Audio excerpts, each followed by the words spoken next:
The Sharks are back in an all-new season of Shark Tank, where hopeful entrepreneurs from across the country dream of a chance to secure an investment and gain powerful partners to start, grow, or save their businesses. I decided to revolutionize the dessert industry. We can save lives and you can make money. If the Sharks hear a great idea, they're ready to invest using their own money. I'll give you $1 million.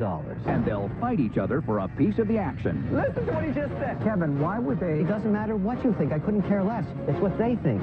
But first, the entrepreneurs must convince a shark to invest the full amount they're asking for, or they'll walk away with nothing. How can you come in here and say, I need to get clear on the numbers? I thought I had a good basic understanding. No, you of were it. terrible. It's sink All I see is problems. or We swim. had an order from a very high-ranking government official. How about President Obama? Wow. Who are the Sharks? They're self-made millionaire and billionaire investors who are entrepreneurs themselves. Kevin O'Leary is a venture capitalist who turned a $10,000 loan into a software business worth $4.2 billion. Barbara Corcoran went from working as a waitress in Manhattan to building the city's preeminent real estate empire. Damon John is a fashion mogul and branding expert who grew his homemade clothing line into the globally recognized fashion brand FUBU. Robert Herjavec, the son of an immigrant factory worker, is now a technology mogul who sold his first internet companies for over $350 million. And Mark Cuban, notorious billionaire entrepreneur and the outspoken owner of the Dallas Mavericks.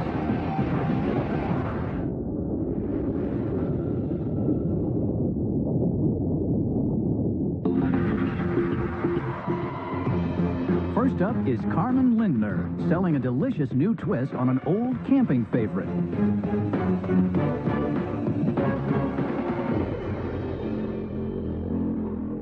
Hi, my name is Carmen Linder, and I'm the founder and CEO of Gotta Have S'more.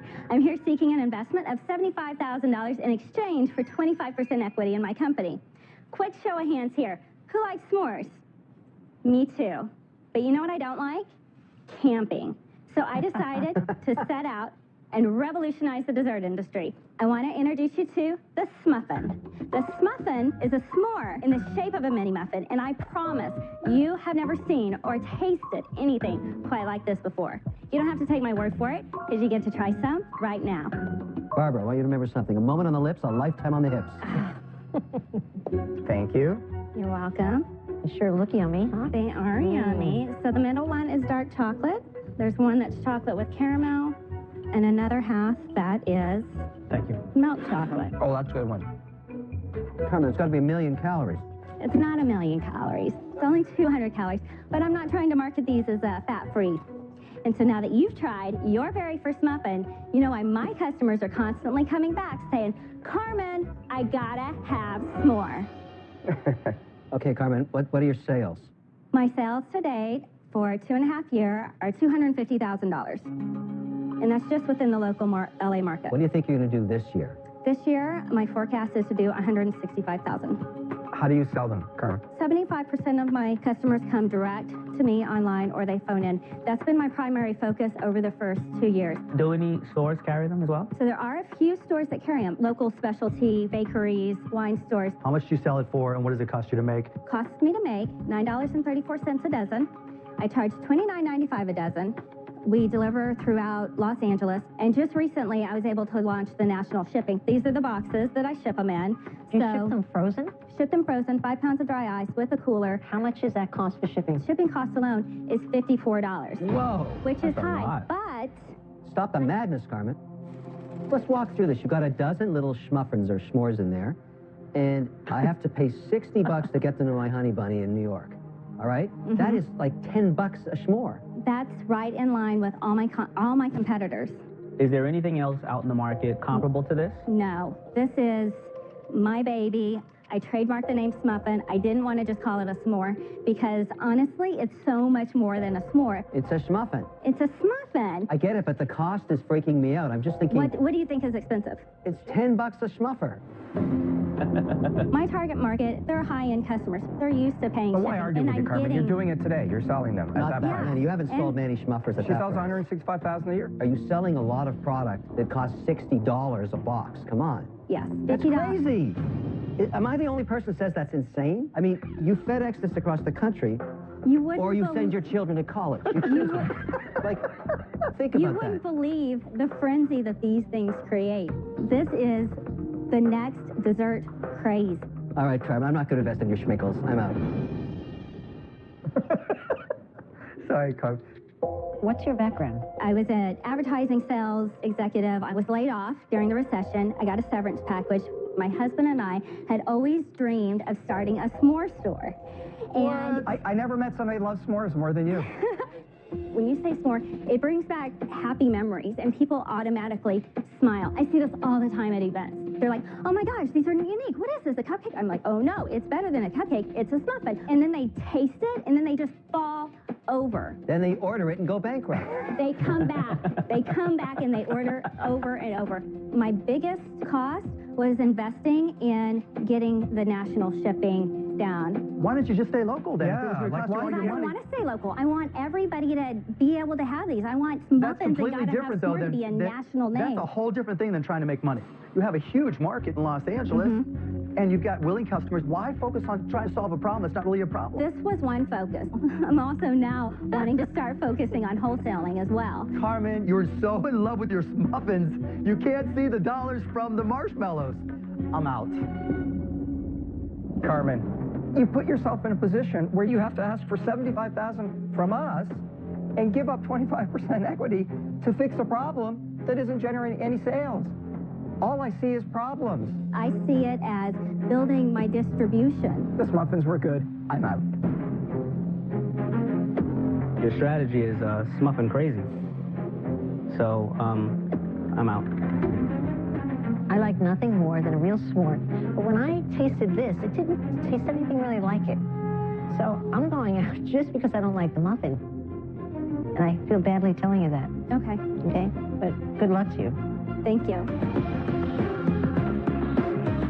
It was just weird that they didn't go bananas over them. It's almost like I was in the Twilight Zone because that's not the typical reaction. How can there only be a dozen of them in that box? Because it's full of ice. You're shipping water across the country.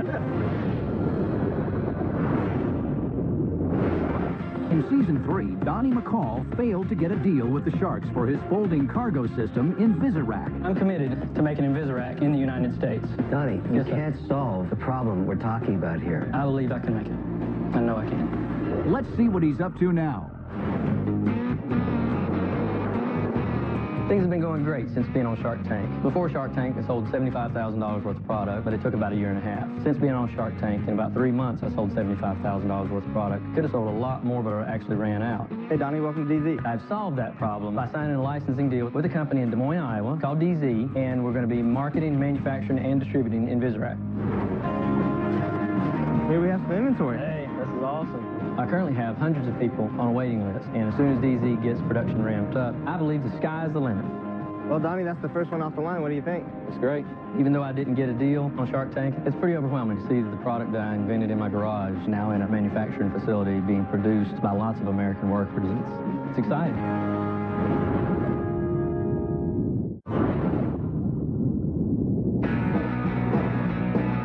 I'm Yen. And I'm Peter. We're brothers from Austin, Texas. And we started the Sushi Revolution. How do you roll? Great combination. You got it. Coming right up.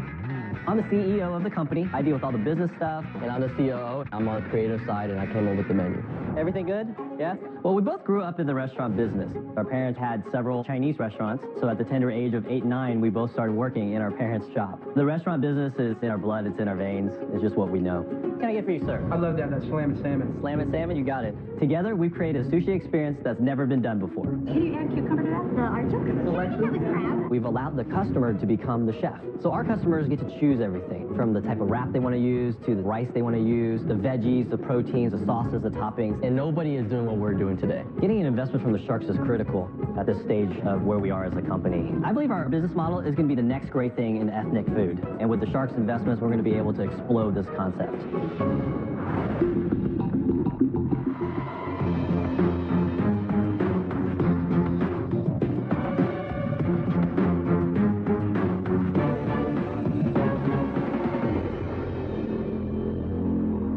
Hello, Sharks. My name is Yan Young. And I'm his younger brother, Peter Young. Our business is How Do You Roll? We are seeking $1 million for 12% of our company. How Do You Roll is a fast casual restaurant where you can get sushi rolls made to order just the way you like it. Before we came onto the scene, if you wanted sushi, you really only had two choices. Option number one was to go to a fancy sit-down sushi restaurant where you had to dress right, you had to smell right, you got to like techno music, and this can be fun occasionally if you want to spend more money than you actually have trying to impress people you really don't like. So that leaves you with your second option. You go down to the local grocery store, you get a pre-made roll made fresh daily, you just don't know which day of the week it was actually made. The quality is just subpar. And because of Jen's horrible experience, we started the sushi revolution 3 years ago with just one location in Austin, Texas. We've taken the same food quality you get at a high-end restaurant and paired it with the convenience of the grocery store. Unpretentious, good food in a fast casual environment. So we want you to experience this for yourself. So Barbara, we would like to actually invite you up so that you can create your own sushi roll. All right, Barbara, whenever you go to How Do You Roll, first thing you want to do is pick out what kind of wrap you like. We have seaweed wrap and we have soy wrap. I'll take the soy wrap. Soy wrap, good choice. And what you get to do is pick out your protein. We have crab stick, chicken, salmon, tuna. I'll take the tuna. Okay, and we also have proprietary sauces. Okay, do you like spicy, sweet? A little spicy. A little spicy. Our best seller is the spicy mayo. I'll take and I'll it. go ahead and put that on there. You can have a seat and I'll bring that right out to you. Sharks, do not fear. We have food for you too. You're going to get to sample our other side of the menu, which is our featured rolls. He's making it right there. He's making it right now. Thank you, Ian. You bet. Damon, thank you. Enjoy. Thank you, sir. There you go. Good sushi. Fantastic. Thank you. Thank you. Hurry, hurry. Barbara, this is your custom roll. There you How go. nice is this? Yeah. Very good. This is very good. So here's our question. Who wants to roll with us? Ian, how did you get started in this? You know, it's funny, we both grew up in the restaurant business. I actually said, I'm never going to be in the restaurant business again. I'm never going to work with family because I had to work with my parents growing up. 14 years later, here I am standing next to my brother. Tell us about the economics of the business. Absolutely. So we started franchising 2.5 years ago. We have sold 40 total. We've gotten 15 of them open. 2 of them are corporate stores. So the first 2 stores are our own. We opened the first 2. Since then, we've been focusing on franchising. Got it. And the franchisees, how long has the longest one been open? One has been open for right at about a year. And how are they doing? What are the economics of their business? So far, so good, knock on wood. Are they profitable? They are. What's the average bill in a sit-down restaurant? Roughly, it's around $10 to $12. Sushi's good? Let's talk money. Yeah, You're offering me 12% of the corporate entity correct. that owns all the franchise flows for $1 million. That is correct. So what is this year's cash flow going to look like? Just on royalties, it's $250,000 a year. Wow. What are your sales in the corporate store? One is running 600-something thousand, and the other one is running 400,000. I would like to ask, I'm going to buy a franchise. Tell me what I have to pay you. Okay, so the all-in cost of the franchise, including the $20,000 in franchise fees, the building out of the stores, buying the equipment, $270,000, $300,000 all in. So it Now looks they're like in business, but what Yes. happens after that? You get a percentage of what they sell. That is a correct. royalty. What's your royalty rate? Our royalty rate is 7%. What are the compliance systems you have to make sure you're getting paid? We suck it right out of their checking account every week. So you mean, in other words, they have to set up a corporate That is account? correct. Guys, let me jump first. I like the idea, I like the concept, but that's a brutally competitive area. I don't want to be in the sushi business, so I'm out. I'm looking at it from a different perspective. I believe it's very well managed. I think your presentation is excellent. And you have the right combinations, a chef guy with the finance guy. That's perfect. The valuation is rich. It is probably a little bit high. We have had a letter of intent sent to us to buy 75% of the company. And that valuation came in at 6.6. Ah. Are you going to do that deal? I don't think so. I don't think you Yeah, should. the reason why is because, number one, I don't want to lose that much of the company. Really, honestly, with the opening of 4 or 5 more stores, our royalties will get us to Where's your profitability. geography right now? Are they all in Texas? No, they are in California, Marina Del Rey. We have one in Phoenix, Arizona, Tucson, Arizona. I got to tell you, man, you started a business a few years ago, and someone's offering you $6.6 million in cash, be a multimillionaire overnight, and you're just talking about turning down like that. Power to you, because I got to tell you, the first time somebody offered me $1 million, Yeah. it took me weeks to say no. I wanted to understand. grab that check and Right. run. Okay, so guys, the profit that you make in food is in appetizers, liquor and or beverages, and desserts. There's no money in this, and you're selling fish, fresh fish. I think that the margin is going to be too low. I'm out. Okay. Great presentation. More importantly, great food. I can't help you with the operation. I don't understand this particular food model. You're running a great great business. Thank you. I'll bring all my buddies. We'll spend a lot of money. Okay, thank you. But we're not going to spend $1 million to invest today. I'm out. You have 15 locations in 2.5 years. That is correct. Amazing. Thank you. I have recently gotten involved in 2 different food franchises, and I'm quickly learning how complicated it is. It can be. So I have great respect for where you came from and how far you got. Thank you. But I mistrusted. I think your presentation is so buttoned up, and for my liking, a little too buttoned up. So I'm going to trust my gut on this. I'm out. Okay. I like your business. I like you guys. Thank you. So I'll make you an offer. I'll give you $1 million. Whoa! Wow. But I want 22% of the business. And there's one caveat.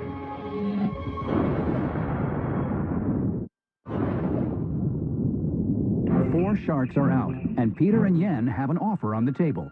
I'll give you $1 million. Whoa! Wow. But I want 22% of the business. There's one caveat. I want a monthly distribution prorated to the owners. In other words, the partners, obviously you are the majors, we get a check every month from the free cash that's coming from franchisees. Percentage we can negotiate in the future. That's the only request I have, and you get $1 million. So you're giving them a value of $5 million on the business. Less than. Less than $5 million. And on top of that, he's getting a check every month. Well, guys, I want to tell you something. I bring a lot of value to the table here. I know this space. Not sushi rolling, but franchise and economics and investing in this. I'll force some disciplines on you that you'll thank me for 5 years from now. Can you elaborate a little bit about what disciplines you might be alluding to? All I'm saying is the only covenant I'm putting in place is to make you more money monthly. I'm going to sit down with you and negotiate what portion of the free cash flow that comes from the royalty stream goes into your pocket every month. So it goes into you guys Listen to what he just said. It goes into you collectively. Listen to what he just said. It goes into you collectively. No, listen to what he just said. He said, not only is going to undervalue your valuation versus the offer you have, what you're on hearing top of that, he's taking cash out of the business Mark up never, front. Mark didn't think But in he's his taking the structure. cash out with you. That's correct. It's so prorated. But Kevin, why would they have a firm offer for their business at 6.6, and in their wildest sake-instilled But Robert, nightmare, here's what's great about it. take It your value of actually $5 doesn't million? matter what you think. I couldn't care less. It's what they think that matters. I made you an offer. It's very simple. I'll be your partner. I'm willing to give you $1 million for 22% of the company. It's your vision. You still control it. You don't have to give up control. I don't want control. I just want a return on my investment. Is that too much to ask? I don't think so. Are you willing to come down on your equity portion to 15%? I would meet you in the middle. Okay. So you do it at 20%, roughly? Are you not curious as to how much he wants to take out of that business monthly? He has to have some number in his head. No, I don't. To leave that open-ended? Because you are actually getting the lion's share of what comes out. That's true. So I wasn't thinking about that. I was thinking that, you know, even if we got crammed down with this offer, that we would still get some share of the Absolutely. distribution. So can we have a standing offer so we can Absolutely, discuss? Thank you. Standing offer. It's an aggressive valuation, Mr. O'Leary. I like it. So Of course you like all it. you want to do is basically... All he wants to do is protect his downside. Exactly. They're giving up their upside because they think made they can it get at least a sound so good. 15% return on their cash because that's what their discount was and their discounted I don't cash need flow your help on model. this one, Mark. I figured this one out myself. I'm not giving you help. I'm just The key saying. with these guys is I think they really need the cash. You want to punt? I think so. You want to punt? Yeah. Okay. I think we have other opportunities out there. Oh, here we go.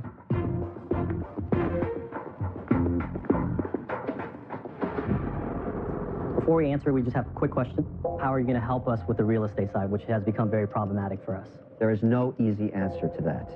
Even when you have 400 locations, every new one is a paramount fight. There's no question about it. Right. Those are individual negotiations every single time. Now, you don't have a person doing your real estate right now, do you? That is correct. I am doing it. Yeah, but you know, you can't afford one until you're past 50 locations. You just can't. You're going to have to do it. Okay. That's the answer. That's fair, yeah. Because you're still too small. Right. You're going to reduce your risk in some ways by growing a little slower, I think, whether you take me on or not as a partner. Right. If I were you, I'd take me on. Okay. Peter, what do you want to do?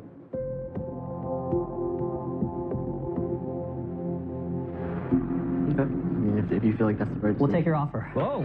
Wow. All right. Kevin, I even started to believe that crap. Thank you. Looking forward to You it. sound like a great offer. Thank you so much. Looking forward to working with you. Thank you. Thank you all. Thank you, guys. Thank you so much. Good job. You Have a made good a day. deal with the devil.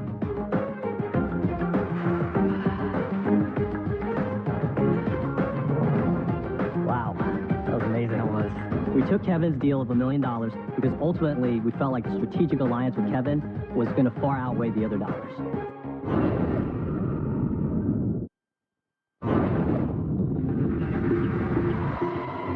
Next into the tank is B. Arthur, whose business aims to bring some sanity into the world.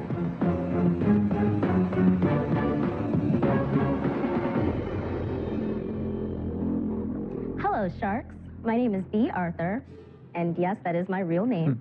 And I am the founder and CEO of Pretty Padded Room. I am asking $100,000 for 30% of my company. The practice of psychotherapy has been around for more than 100 years and has helped millions of people, but it doesn't have a really wonderful reputation. See, when most people think therapy, they imagine paying $200 to be trapped in a room with this guy. How does that make you feel? Creepy, right? So most of us tend to solve our problems the normal way, by confiding in a trusted friend. Honey, you don't need him. You need margaritas. Oh, yeah. She knows you inside and out, and she's always there for you, but her advice isn't always the best. In order to make counseling more approachable and accessible, I felt we needed to provide the credentials of an experienced therapist with the comfort and ease of an old friend. So I broke all barriers and created Pretty Padded Room, a nice place to go crazy. Pretty Padded Room provides online therapy to women on their own time and in their own space. We connect users from all around the world with an all-female team of licensed therapists through video chat or digital diary for just a fraction of the price. As you can see, Pretty Padded Room has transformed traditional therapy, completely redefined the approach, and is now poised to dominate in this very important space. So, how did that pitch make you feel? So B, I can go online and get a credible, licensed psychotherapist. Yes. What does it cost? A trial session at $20 is a 30-minute session, and it's either through video chat or a digital diary. And what are you paying the doctor? It's a flat rate. So for $20, they get 16 of that. For $40, they get 30. It raises the immediate question, if a therapist can't generate their own practice at $150 an hour, they'd be a discount therapist and they'd go to your deal, because they're getting paid a whole lot less. So if I'm a good therapist, why would I do this? I was actually trying to solve two problems with this business. I really did want to make therapy more approachable and, most importantly, affordable for the average consumer. Also, for new therapists who are just starting out, it's actually very difficult to just hang up a shingle and just automatically get clients like that. Is this only for women? We're women-oriented, but we have about 6% male membership, actually. It's a subscription-based service. There's 3 tiers of membership. $100 is 5 digital diary sessions, and that's when you can write into your therapist. It's an interactive journal. $150 is 4 30-minute sessions with video and 1 digital diary. At $200 is 4 45-minute sessions and 3 digital diaries. When I use the digital diary to write to a therapist, am I doing that one-on-one? I'm basically emailing her, or am I going through your computer to do that? It's through the site, and a lot of people appreciate that. It's a virtual office. I've been working on this for about 2.5 years. In our very first year, when we were offering free sessions, and I was still working my full-time job as a domestic violence counselor, we did about $7,500 in sales. $7,500? Yes. What was your average session price so we get an idea of the number of sessions that people played for? The first session was free, and in the first 3 months, about 600 people did sign up. 600 signed up, and then how many actually paid for sessions? Originally, so our conversion rate has always been right around 40%. So people who try up, about 40% end up going on and signing up for memberships. The average customer stays on for about 3 to 6 months. What do you on course to do this year? $21,000. But are you on target? Yes. At this moment, we're halfway through our fiscal year. But does it bother you, B, that after basically 3 years, right, you're talking about doing $20,000 in sales? I'm not even sure we're proving the concept here. I mean, that is absolutely nothing burger. You've said that the average customer is 3 months? 3 to 6 months. So what's the lifetime revenue value of the customers that you've had so far? Do you know? The lifetime revenue. So in other words, the average customer is online for 3 months? How much revenue are you typically collecting from that 3-month customer? Between $300 and $500. So your average... $300 and $600. I'm sorry? $300 and $600, I'm sorry. Okay, so that's a big range, so it's hard to get a feel. See, something's not adding up for me. You have 600 people come and do a session in the first year. If all the people from the first year converted into paid customers, you would be doing $60,000 a year under your minimum subscription. Yes. But you're doing $15,000. So the drop-off rate of people that use the product once and don't sign up is huge. The numbers don't seem to add up. Robert's right. You're basically in an e-commerce business. It happens to be your product, the psychotherapy counseling. It feels to me like you need a partner that can explain to me, because you don't seem to be able to do it, customer acquisition costs, margins, attrition, which Robert identified you have a huge attrition rate. In other words, people come, use it, and just go away. That's not true at all. Well, I mean, then our why you have customers no are sales? addicted to the site. All of our business has been through word of mouth. But you can't answer one of those questions. Think about it. Your numbers aren't adding up. I mean, they're just not. I am a non-tech entrepreneur. That's your answer? Non-tech is a whole lot different than non-numbers. I understand that. I'm building this. The first 2 years, it's been extremely difficult. The learning curve is very steep, but I've learned so much. And my vision has been validated. People are in love with this site. It gets me high, the things that people say about this site, and I get to help people. I just need to get clear on the numbers. You just said it right there. How can you come in here and say, I need to get clear on the numbers? I thought I had a good basic understanding. No, you of were it. terrible. Terrible. Here's my spin. You have a great thing here, I think is creative in a fresh way. I think it's even has a noble purpose. Right. But you did a terrible job fumbling through the numbers. But I have good news for you. I'm terrible at numbers. And I'm rich. All you really need here is to find the smartest finance person you know who has an understanding of technology and make them your partner. You do that, I have no doubt in my mind you're going to have a great business. But I'm sure not going to invest in you today with that giant question mark over the numbers. I'm sad to say I'm out. Oh, I kind of felt like, okay. Barbara is wrong. There are key metrics to every business that you have to know. You can't subcontract that. No matter if you hire an accountant or not, Get there a are partner, key numbers in your business. When you have ignorance, you're not defensible. You can't fight back when you're ignorant about your numbers. I'm out. B, your vision's in place. You've gotten all the accolades of people who like your site. You've got to learn the language of business. Otherwise, you got no shot. And you've got an opportunity here. Don't blow it. But I'm out. So, B, you obviously are doing what you love and you have a passion. But it's scary, the problem you're having with numbers here. These numbers do not add up. I'm out. Well, thank you. I do appreciate that. I think what's appropriate is a very simple story that I think you'll appreciate. There's an island right off the coast of South Africa where the largest population of sardines exists. Seals love sardines. Hundreds of thousands of them sit on an island, just bare rock, nothing to eat. They look at the sardines. After about 7 days, they start to starve. But they know if they go in the water, the great white sharks will eat them alive. Somebody has to go in the water from the seals to sacrifice their lives so that the others can live eating the sardines. It's the one that's starving the most that goes in first, followed by maybe a few thousand more. The ones that sacrificed their lives did it for a purpose, so the DNA of the ones that live can go on. So, B, do you know who you are in this story? You're the first seal that goes in the water. The purpose was that others will never come in here again without their numbers. They will learn from the blood in the waters that you've provided. I'm out. Good luck. Thank you. Thank you very much. Don't go swimming. Let that be a lesson. She's smart. She'll figure it out. I'm here representing my business, and I really, really resent having anybody call my business or my project or anything that I've worked this hard on horrible. It isn't.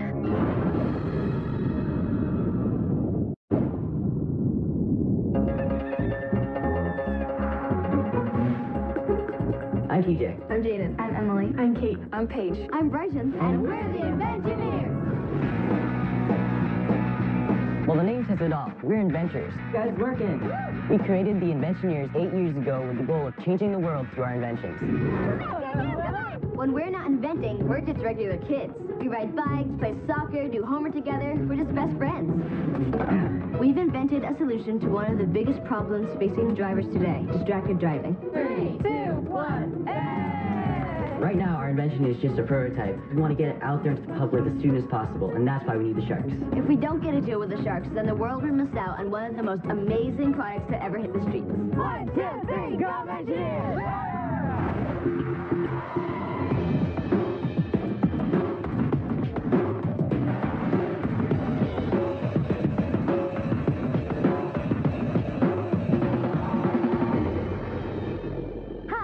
Inventioneers. My name is Bryson. I'm here with TJ, Paige, Jaden, Emily, and Kate. We're 6 inventors ages 12 to 18 Today we're looking for $100,000 in exchange for 15% of our company. Sharks, as parents, you unfortunately know that this is a very common occurrence among teen drivers. Teens think they can multitask and drive safely, but they're faced with distractions like cell phones, makeup, eating, drinking, and fooling around with friends. No way. Now, Sharks, please join our teen driver and imagine you are driving down the freeway. Put your hands up at 9 and 3. Now close your eyes. 1, 2, 3, 4. In those 4 seconds, our teen driver traveled the length of a football field. Thankfully, these kids are okay. But 18 teenagers die every day in the U.S. from car crashes. The #1 cause, you guessed it, distracted driving. We wanted to make a difference in the world by solving this problem. So, ta-da! We created the Smart Wheel. We realized that most distractions require drivers to take one or both hands off the wheel. So we thought, why not create a product that would alert drivers when they make that mistake? And that's what the Smart Wheel does. The Smart Wheel's proprietary technology tracks driver's hand position and alerts the driver through red lights and a tone if it detects one of 3 unsafe hand positions. First is no hands on the wheel. That's obviously unsafe. Second, one hand off the wheel is another unsafe hand position because it's a good indication that the driver is distracted. And third is 2 hands together, which is a common texting position. The Smart Wheel then records the events and can alert third parties such as parents. Today we're looking for your help to get our business off the ground so that we can save lives and you can make money. Nice job. Thank you. Guys, to get it rolling, is it a prototype or is it a product right now? It's a prototype right now. The first thing we're going to do with the $100,000 is take approximately $75,000 of it and complete what we call the final industrial design for manufacturing. We'll then use the remainder to start our first production run. How are you going to sell it? We plan on selling it on the internet. We are open to going into the big box stores eventually. And for how much? So we're planning on retailing the Smart Wheel for $200. For cost to make it, we have professional estimates that say $50. Let me ask you a question. You showed us all the activities that teens shouldn't be doing. How does the device actually stop them from doing that? It doesn't. It just records it. You don't see a problem with that? And let me suggest a modification. Let's say they're sitting there, they take a hand off the wheel, they get a 120-volt shot. Maybe that's going to work. But it's not stopping anybody from doing all of these bad things. It's just recording the event. Guys, have you demonstrated anywhere or put it in use for trials or anything like that? Actually, one of the first things we did, too, once we came up with the idea, was to do a pilot study. You want to talk more about that, Freddie? At that pilot study, 90% of the participants... You want to tell them where we did it? At MIT. 90% of the participants said that the Smart Wheel would be effective at changing the driver's unsafe behavior. We had an order from a very high-ranking government official. You want me to tell you who he is? Sure. How about President Obama? We actually were invited to the White House to present to him, and he loved the Smart Wheel so much that he wants one for his daughters when they're old enough to drive. Wow. I would love to be part of this. But honestly, the challenge is that I know absolutely nothing about this space. I know manufacturing, but I don't know electronic manufacturing. I can't offer you any value. I'm out.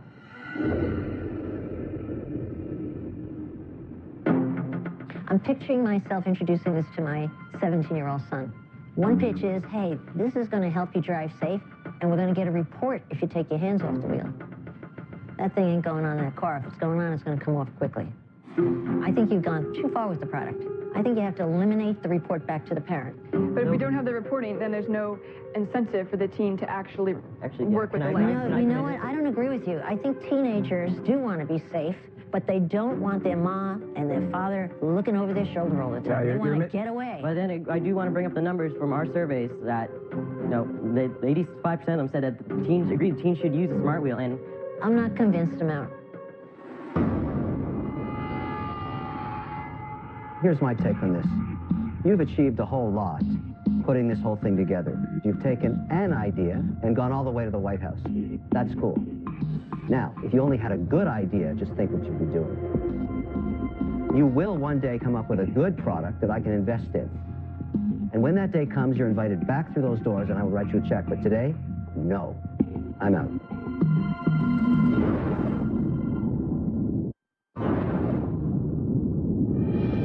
Three sharks are out. To get a deal, the Inventioneers need an offer from Robert or Mark. Here's where I'm at. I love cars. I race cars. I know all the car company guys. And most importantly, I have a 16-year-old daughter just started to drive. I can't believe this isn't an option within an existing car.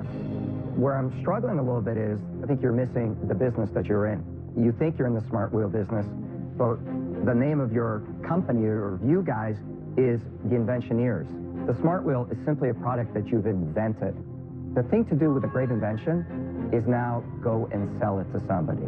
I think trying to manufacture it and doing all this other stuff is just crazy. We did get another offer to do a pilot study. We were actually able to talk with the U.S. Secretary of Transportation, Ray LaHood. He not only endorsed the smart wheel, but he also offered to set us up for a pilot study on mass transit vehicles. So what was the follow-up to that? Follow-up is we need more smart wheels to test it with.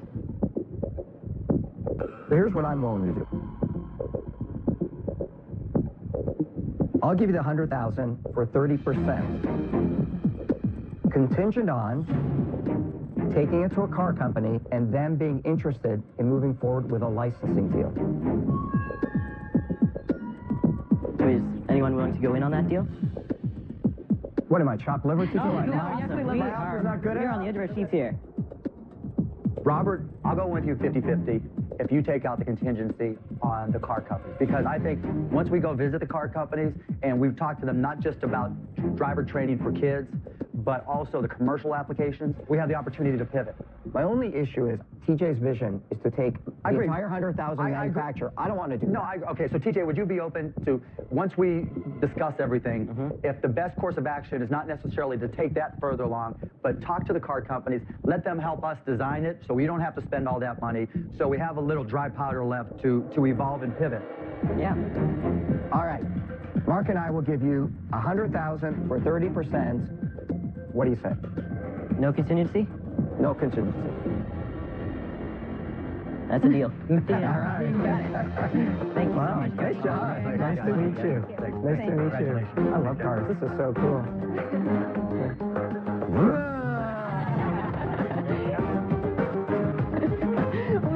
Oh, yeah.